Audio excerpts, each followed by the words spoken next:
Néhémie chapitre 4, verset 9. Notre Dieu nous établit un grand jour et nuit pour nous défendre contre leur attaque. L'ennemi appelle à rebâtir les murailles et à travailler au milieu des ruines produites par l'infidélité du peuple de Dieu, rencontrant des obstacles de toutes sortes. Les ennemis jaloux, rusés et pleins de méprise, exerçant un pouvoir usurpé dans le pays même. L'expérience d'un ennemi est celle de combattants du Seigneur de tout le temps.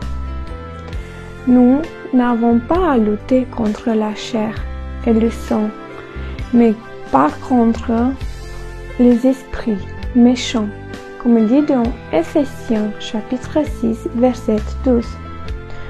Nous prions notre Dieu. Il y a de quoi nous distraire et nous préoccuper quand la situation nous dépasse et quand le combat s'identifie. Prions Dieu.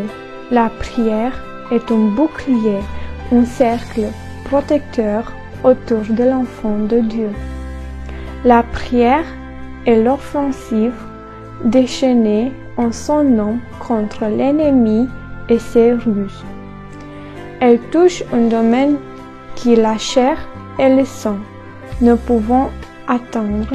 Elle fait appel à l'intervention de Dieu car elle est la confession de notre faiblesse. La prière au nom de Jésus contre ces puissances ne se laisse pas influencer par celui qui frappe les yeux, ni par les menaces des hommes. Elle fait pouvoir des bras de Dieu et nous met en bénéfice de toute la puissance qu'il tient aux réserves pour intervenir et changer les choses.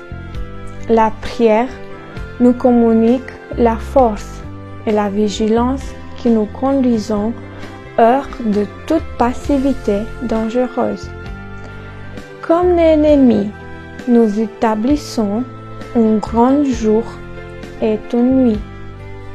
La prière de la foi fait appel à Dieu. La vigilance de croyants surveille les mouvements et les ruses de l'ennemi.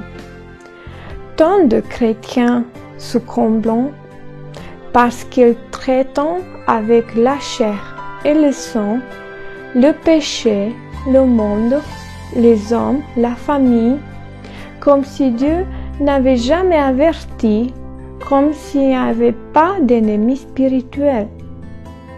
Vous qui priez Dieu, établissez un grand jour et nuit. Dieu a son niveau, son chemin et sa vocation pour chacun d'entre nous. La chair et le sang sont les leurs, qui sont souvent l'exact opposé de la volonté de Dieu. Ne sortez pas du chemin étroit, ne quittez pas votre terrain et n'abandonnez pas le travail qui vous a été confié.